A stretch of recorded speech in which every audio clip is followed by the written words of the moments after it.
दोस्तों, मेरे YouTube channel पर मैं आपका स्वागत करता हूँ। राष्ट्रपिता महात्मा गांधी जी की अमर कहानी, अध्याय 119, खंड 4। पिछले भाग में हमने जाना कि हरिद्वार कुंभ से वापस जाते समय उन्हें कई मित्रों ने हरिद्वार, राजकोट, कलकत्ता इत्यादि स्थानों पर अपना आश्रम बनाने के लिए कहा। बापू लिखते हैं कि आगे जब मैं अहमदाबाद पहुंचा तो वहां मित्रों ने आग्रह किया कि मैं वही आश्रम बनाकर रहूं, और इसके लिए उन्होंने पूरी आर्थिक मदद और जगह देने का आश्वासन दिया। बापू लिखते हैं कि अहमदाबाद गुजरात की राजधानी थी और एक समय हथकरघा हैंडलूम का प्रमुख केंद्र होने के कारण उस पर मेरी भी नज़र थी, और वहाँ के धनाढ्य लोगों से मदद भी अधिक मिल सकने की संभावना थी। इस प्रकार से आश्रम के लिए जगह ले ली गई, अहमदाबाद में जगह ले ली गई। अब नाम क्या रखना? आखिर में सत्याग्रहाश्रम नाम मुझे पसंद आया, क्योंकि जैसे मैंने दक्षिण अफ्रीका में सत्याग्रह आंदोलन चलाए थे, वैसे ही उनका परिचय मैं भारतवर्ष में भी करवाना चाहता था। आश्रम के लिए नियमावली बनाई और फिर कुछ लोगों से अभिप्राय मंगवाए उसके बारे में। उसके बाद एक प्रश्न आया, कुछ लोगों ने जो उठाया कि यदि कोई अस्पृश्य व्यक्ति आश्रम में आता है तो क्या आप उसे स्थान देंगे? मैंने कहा, यदि कोई ज़रूरतमंद अस्पृश्य अंत्यज व्यक्ति आश्रम में आता है तो मैं उसे ज़रूर स्थान दूंगा। इस तरह लगभग 25 महिला, पुरुष और लड़के लड़कियों के साथ आश्रम शुरू हुआ। सभी एक परिवार की तरह से रहने लगे। अब आगे, अस्पृश्यता एक सामाजिक बुराई और चुनौती। बापू लिखते हैं कि आश्रम शुरू होकर अभी कुछ ही दिन हुए थे कि एक चुनौती सामने आई। भाई अमृतलाल ठक्कर से एक पत्र मिला। उसमें लिखा था, एक गरीब प्रामाणिक अंत्यज परिवार की इच्छा आश्रम में आकर रहने की है, क्या आप प्रवेश देंगे?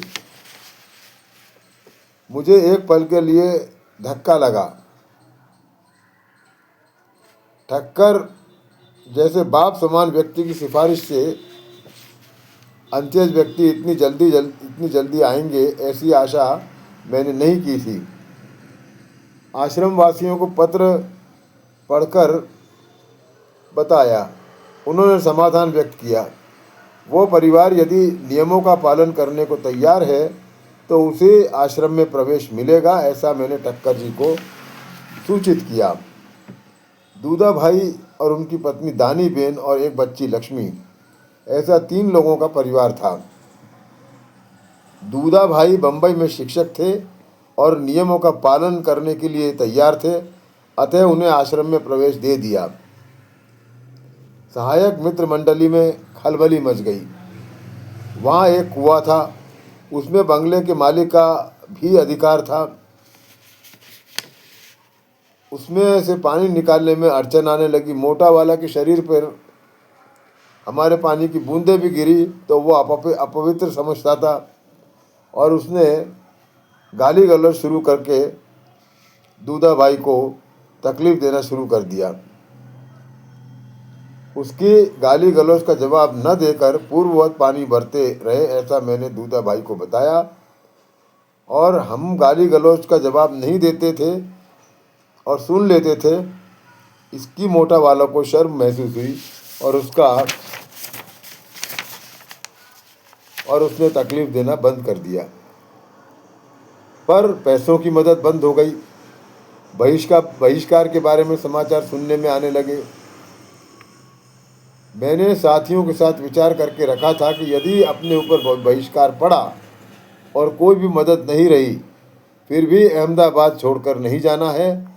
हम सब अंत्यजवाड़े में जाकर रहेंगे और जो होगा उससे काम चलाएंगे, नहीं तो मेहनत मजदूरी करके काम चलाएंगे। और इतने में ही मगन लाल ने मुझे नोटिस दी कि आगे के महीने का खर्च चलाने के लिए पैसे नहीं हैं। मैंने उत्तर दिया, तो ठीक है, फिर हम सभी अंत्यजवाड़े में जाकर रहेंगे। इस तरह की कठिनाई का प्रसंग मेरे ऊपर पहला नहीं था और हमेशा आखिर में ईश्वर ने मुझे मदद की थी।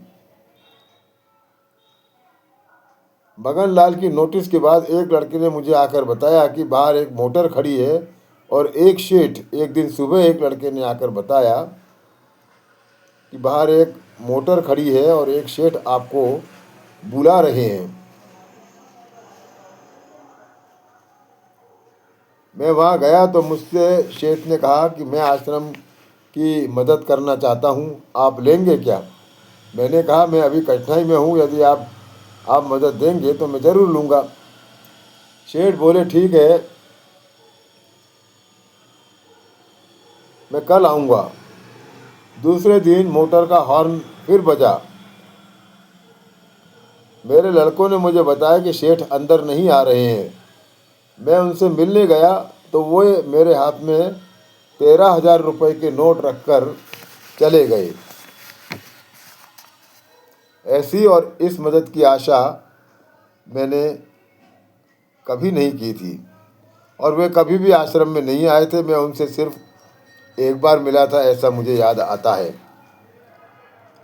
इस मदद से लगभग 1 वर्ष का खर्च मुझे मिल चुका था। अतः अंत्यजवाड़े में जाकर रहने का विचार कम से कम 1 वर्ष के लिए रद्द हो गया। बाहर जैसे ही आश्रम के अंदर भी खलबली मच गई। दक्षिण अफ्रीका में मेरे यहाँ अंत्यज आते थे, खाते पीते और रहते थे, पर यहाँ उनका परिवार में रहना मेरी पत्नी और आश्रम की अन्य स्त्रियों को अच्छा नहीं लगा। दानी बेन के प्रति उनके मन में तिरस्कार नहीं था, पर उदासीनता तो थी। ऐसा में मेरी सूक्ष्म दृष्टि और तीक्ष्ण कानों से सुन और देख और सुन सकता था।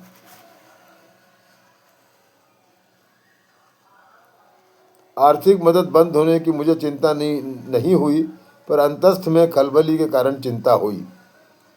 दानी बेन एक सामान्य स्त्री थी। दूधा भाई की शिक्षा भी साधारण ही थी, पर उनकी आकलन शक्ति बहुत अच्छी थी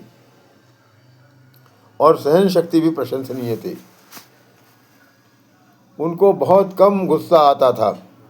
छोटे मोटे अपमान का ध्यान न देने का मैंने दूधा भाई को समझाया और वे मान भी जाते थे और दानी बेन को भी मना लेते थे। इस परिवार को आश्रम में रखने के कारण बहुत सीखने को मिला। आश्रम में अस्पृश्यता का कोई स्थान नहीं। यह बात मैंने शुरू में ही स्पष्ट हो जाने के कारण आश्रम की रूपरेखा स्पष्ट होकर और इस बारे में कोई भी गलत धारणा नहीं रही। ऐसा होने पर भी आश्रम का बहुतांश खर्च पुराने हिंदू लोगों से ही मिल रहा है। इससे मैं समझ सकता हूँ कि अस्पृश्यता के प्रति लोगों का दृष्टिकोण बदल रहा है।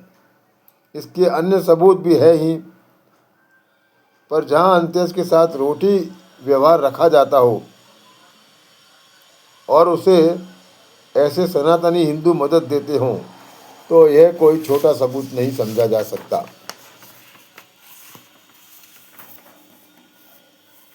लेकिन इस बारे में आए हुए अनेक प्रसंगों को मुझे छोड़ना पड़ रहा है। इसका मुझे दुख है, पर इसके आगे के प्रकरणों में यह दोष रहने ही वाला है और उसकी आवश्यक जानकारी भी मुझे छोड़ देनी पड़ेगी, क्योंकि उनमें शामिल कई लोग अभी जीवित हैं और उनकी अनुमति के बिना उनके साथ हुए प्रसंगों का उपयोग करना ठीक नहीं लगता और बार बार उनसे संपर्क करके जानकारी मंगवाना और फिर सुधार करवाना भी संभव नहीं है। और यह बात मेरी आत्मकथा के सीमा क्षेत्र से बाहर की है। इसके आगे की कथा मेरी समझ से सत्य के शोध करने वाले को जानने लायक होकर भी अधूरी दी जाएगी, ऐसी मुझे शंका है। फिर भी ईश्वर मुझे असहकार के युग तक पहुंचाए, ऐसी मेरी इच्छा और आशा है। और ये अध्याय यहीं समाप्त होता है। आपका बहुत बहुत धन्यवाद।